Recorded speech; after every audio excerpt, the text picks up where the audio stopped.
Assalamualaikum warahmatullahi wabarakatuh. Masih bersama saya Suwandi di channel Dunia Ikan Gabus ya.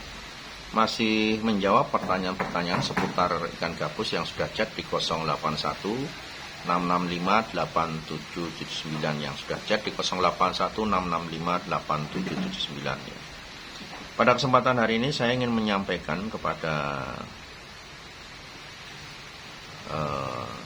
mitra, terutama mitra pembenihan. Jadi saya harapkan memang sudah saya tekankan juga di awal ya, di video sebelumnya juga saya sudah sampaikan.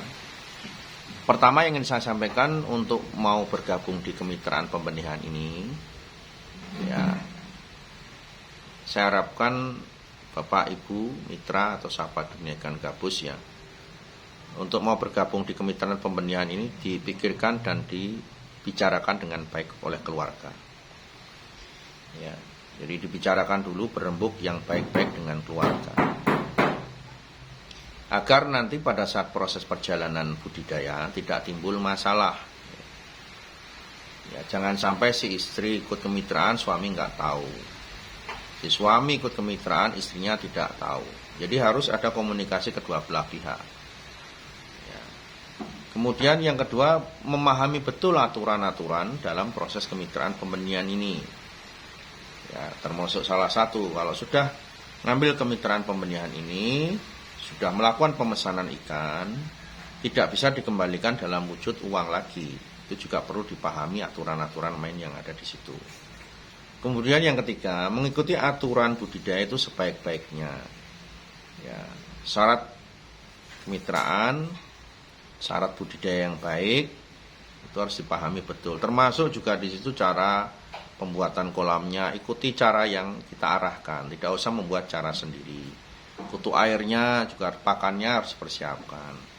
Jadi mau mengikuti aturan budidaya yang kita sampaikan demi meminimalisir resiko kegagalan. Yang keempat ya, setelah mengikuti program kemitraan pembenihan ini, selalu update informasi, melaporkan semua yang terjadi dalam proses budidaya. Sejak induk datang itu juga harus dilaporkan. Kemudian dalam proses induk diterima juga harus dilaporkan kondisinya bagaimana. Sejak induk sudah ada di kolam, kondisinya baik, dilaporkan. Kalau misalnya ada induk yang bertelur, di situ juga harus dilaporkan kepada kami. Atau bahkan kalau terjadi resiko, ada yang mati, ada yang bertengkar, dilaporkan ke kami. Sehingga apa? Kita bisa melakukan tindakan-tindakan pencegahan agar tidak terjadi resiko yang lebih parah lagi. Ya, itu harapan kami kepada semua mitra ya. Sehingga apa? Hak dan kewajiban Bapak Ibu selaku mitra itu bisa kita jalankan dengan baik mungkin. Jadi misalkan dalam proses induk ya, setiap ada yang bertelur dilaporkan ya. Kalau ada yang mati, matinya kenapa, dilaporkan ke sini. Ada yang bertelur juga dilaporkan ya, sehingga kita bisa memantau juga perkembangan yang ada di tempat Bapak dalam hal mitra pembenihan ya. Kalau semua itu tidak Bapak Ibu lakukan, tentunya akan ada yang terhambat ya. Misalkan ya, dalam proses budidaya awal ya, kutu air sudah harus disiapkan, harus ada. Ternyata mitra pembenihan tidak membuat kutu air dengan hasil yang baik, sehingga apa, banyak larva yang mati, tidak panen, gagal panen. Itu yang tidak kita harapkan. Kemudian tidak adanya laporan induk.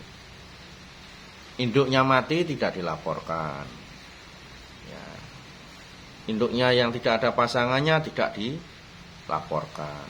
Yang bertelur tidak dilaporkan, sehingga tiba-tiba minta ganti. Nah, itu juga sangat tidak kita harapkan. Kami memang memberikan garansi induk itu selama 1 bulan. Kalau terjadi resiko tidak bertelur, kita ganti. Kalau terjadi misalkan mati atau hal yang menyebabkan mati, itu kita juga ganti. Atau belum bertelur, kita juga akan memberikan gantian. Tetapi kalaupun toh kami memberikan garansi untuk diganti, Bapak Ibu mitra pembenihan tetap harus mengikuti prosedur yang ada. Misalkan tidak pernah memberikan laporan induknya bagaimana, tahu-tahu minta ganti Ya, sementara tidak pernah melakukan pengembalian induk. Katanya mati 7, tetapi induknya mana? Tapi nggak pernah dilaporkan. Ya, bahkan yang paling ekstrim adalah induknya katanya hilang semua. Ya, kalau hilang semua kan hilangnya kemana? Kan harus ada laporan. Sementara katanya hilang tapi tidak ada laporan. Ya, katanya udah hilang 2 bulan yang lalu tapi tidak memberikan laporan. Nah, sehingga apa? Kita juga belum akan mengganti sebelum Bapak Ibu melakukan laporan yang sebenar-benarnya. Makanya agar tidak timbul salah paham, kok itu induknya sudah 5 bulan nggak diganti Pak? Loh, karena memang Bapak Ibu mitra tidak memberikan laporan ke kami. Ya, Pak, itu indukan saya kok belum diganti? Loh ya, belum diganti karena Bapak tidak mengembalikan induk yang katanya mati. Ya, misalkan pasangannya satu katanya mati. Ya, bahkan waktu itu katanya 10-nya mati semua, tinggal satu. Tapi tidak melakukan pengembalian. Ya, garansi itu berlaku kalau ada laporan dan pengembalian. Sehingga sudah bilang, Pak ini sudah 2 bulan kok tidak diganti-ganti. Lah karena memang Bapak tidak memberikan laporan. Induknya katanya matinya 10, satu mati semua, apa sebabnya juga tidak ada laporan. Dan juga induk tidak dikembalikan. Sehingga apa? Kita juga diam saja, tidak akan memberikan klarifikasi ataupun penggantian. Karena Bapak sendiri sebagai mitra tidak memberikan laporan ke kami. Setiap ditanya, Pak ini induknya katanya mati 10. Lah pasangannya mana? Pasangannya dikirim ke sini Pak, biar kami bisa ngecek juga. Dan tolong videokan kolamnya biar kita juga bisa membenahi dari sini. Apa kekurangannya kok sampai induk ekstrim sekali mati 10? Ya kan? Itu yang saya harapkan, pentingnya komunikasi Bapak mitra kepada kami. Ya.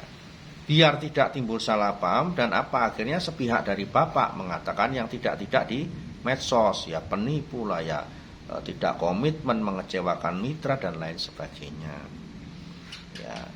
Bahkan yang lebih parah lagi, ya induknya itu mati, minta ganti balik uang utuh, nah, kan aneh juga. Tidak memberikan laporan induknya itu matinya kenapa? Ya, katanya yang mati 5. Sementara saya minta tolong divideokan lagi kolamnya biar apa kita bisa memantau.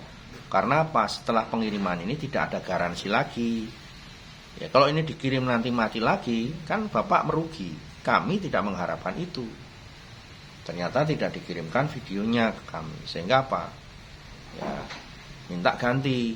Ya, sudah ikut kemitraan, minta kembali uangnya utuh. Sementara ikannya masih di sana. Dan itu saja sudah tidak ada dalam aturan perusahaan kami. Jadi saya harapkan dalam proses kemitraan ini, jikalau memang Bapak Ibu dan mitra semua itu memang mau ikut di program kemitraan, ikutilah ya. Ibaratnya orang itu kita manut saja dengan aturan perusahaan. Toh kita tidak merugikan mitra kok. Manut dalam arti manut aturan budidaya yang sebaik-baiknya, itu aja. Ya, mulai dari awal sampai proses panen, semua harus memberikan informasi yang sebenar-benarnya kepada kami. Sehingga tidak terjadi kerugian atau kegagalan dalam hal budidaya ke depannya. Itu yang ingin saya sampaikan ke semua mitra budidaya pembenihan. Ya, kalaupun toh dari beberapa mitra menuliskan sesuatu yang negatif di medsos atau mungkin cerita panjang lebar nulis di komen macam-macam, ya silakan apa yang menjadi penjelasan dari Bapak Ibu semua bisa klarifikasi, datang ke kantor atau bisa langsung ketemu saya. Tiap hari Minggu saya nggak kemana-mana kok. Kalau Anda bilang saya penipu, Anda bilang saya mengecewakan letaknya di mana, silakan Anda datang ke sini, ya kan. Ya pasti ada sebabnya kan.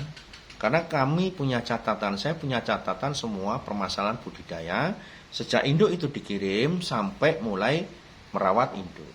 Ya, mulai dari mati, mulai dari yang bertengkar, mulai dari kegagalan, mulai dari segala macam itu sudah ada catatannya di sini. Sehingga apa? Di sini kita tidak mencari pembenaran, tidak mencari siapa yang benar, siapa yang salah. Yang penting kita hanya mencari sebuah keberhasilan bersama-sama, sebuah kerjasama yang baik antara pihak perusahaan kami dengan mitra. Ya, selama mitra mau mengikuti aturan sejak awal budidaya, pasti tidak akan ada banyak masalah. Itu saja yang ingin saya sampaikan kepada semua mitra budidaya pembenihan. Ya, tolong dari awal mulai mau bergabung dipikirkan masak-masak, dipertimbangkan dulu. Bisa nggak saya mengikuti aturan-aturan dari budidaya ini? Bisa nggak saya menyiapkan kolamnya? Bisa nggak saya menyiapkan kutu airnya? Bisa nggak saya mengikuti aturan untuk melaporkan hasil budidayanya? Ya, bisa nggak saya mengambil ikannya? Bisa nggak saya ngirim ikannya? Itu yang perlu disampaikan di situ, perlu dipahami dulu agar tidak timbul salah paham. Ya, sehingga menulis hal-hal yang negatif yang kalau menurut saya, buat saya nggak ada masalah. Anda mau menulis sesuatu yang negatif di medsos atau kemanapun, monggo silahkan. Karena saya berusaha memberikan yang terbaik untuk semua mitra. Ya, itu saja yang ingin saya sampaikan kepada semua mitra budidaya dan sahabat dunia ikan gabus. Semoga sukses selalu di budidaya ini dan memberikan keberkahan untuk kesemua dalam hal budidaya ikan gabus, terutama di sektor pembenihan. Ya, ada kurang lebihnya mohon maaf. Assalamualaikum warahmatullahi wabarakatuh.